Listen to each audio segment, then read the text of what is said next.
ሪቱ ኳታር ስጦታውም በአሜሪካ ታሪክ ፕሬዝደንቷ ከውጭ አገር መንግስት የተቀበሉት ትልቁና ውዱ ስጦታ ሆነና ፕሬዝደንቱ እምቢ ማለት አልቻሉም። ምነው ሲባሉ ይህንን የሚያክል ስጦታ ቀርቦለት እምቢ የሚል ጅል መሆን አለበት አሉ። እሳቸው ጅል ላለመባል የተቀበሉትን ውድ ስጦታ ያቀረበችው ኳታር ሳትሆን ሌሎች የዓለም አገራት ሆነው ቢሆን ኖሮ የምን ንቀት የምን ሽቅብ ማየት ነው በተባለ ነበር። ኳታር እንኳንና በእኛ በልዕለ ኃያለው አገር አሜሪካ ፕሬዝደንት ፊትም ሀብታም የምትባል አገር ናት። የሀብቷ መጠን በሀገሯ ብቻ የተገደበ አይደለም።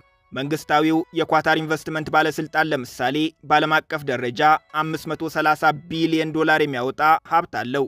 በስሩ ከሚተዳደሩ ዓለም በግልጽ ከሚያውቃቸው ሀብቶች ጥቂቶቹን እንንገራችሁ። በአውሮፓዊቷ እንግሊዝ ከእንግሊዝ ንጉሳዊ ቤተሰቦች በላይ የኳታር ንጉሳዊ ቤተሰቦች የበዛ ሀብት አላቸው።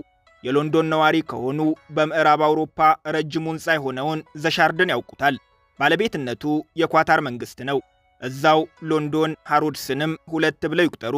ከዝነኛው ሂትሮ ዓለም አቀፍ አየር ማረፊያ የኳታር መንግስት 20 ከመቶ ድርሻ አለው። ባርክሌ ባንክንም አልተውላቸውም።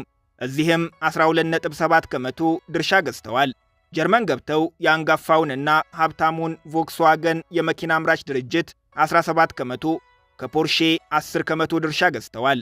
ሊዮኔል ሜሲ የተጫወተለትን ታዋቂውን የፈረንሳይ የእግር ኳስ ክለብ ፓሪስ ሴን ጀርሜን ያውቁታል። በ2025 በወጣ ሪፖርት መሠረት ከሪያል ማድሪድ እና ማንቸስተር ሲቲ ቀጥሎ የዓለማችን ሦስተኛው ሀብታሙ የእግር ኳስ ክለብ ነው። ባለቤትነቱ የኳታር መንግስት ነው። በስዊዘርላንዱ ዝነኛ ባንክ ክሬዲት ስዊዝ 7 ከመቶ፣ አሜሪካ ቢመጡ የኒውዮርኩ ፕላዛ ሆቴል፣ የቴክሳሱ ጎልደን ፓስ ኤልኤንጂ የኳታር ናቸው። ከጥቂት 10 ዓመታት በፊት ግን በኳታር ነገሮች እንዲህ አልነበሩም። ከ1950ዎቹ በፊት ኳታራውያን በበረሃ መሃል በድህነት እሳት የሚለበለቡ ሕይወታቸውን ለአደጋ ዳርገው ባህር እየጠለቁ ዕንቁ በማውጣት የሚተዳደሩ ሕዝቦች ነበሩ። ዓሣ ማስገር፣ ግመልና ፍየል ማርባትም ተጨማሪ ገቢ ማግኛዎቻቸው ነበሩ።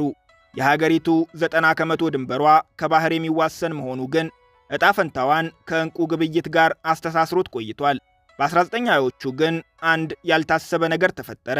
ጃፓናውያን ተፈጥሯዊውን የዕንቁ ምርት በሰው ሰራሽ ቴክኖሎጂ እያገዙ ዕንቁዎችን በገፍ እያመረቱ በርካሽ ዋጋ በመሸጥ የዓለምን የዕንቁ ገበያ ተቆጣጠሩት። በዚህ ምክንያት የኳታር ዕንቁዎች ፈላጊ አጡ።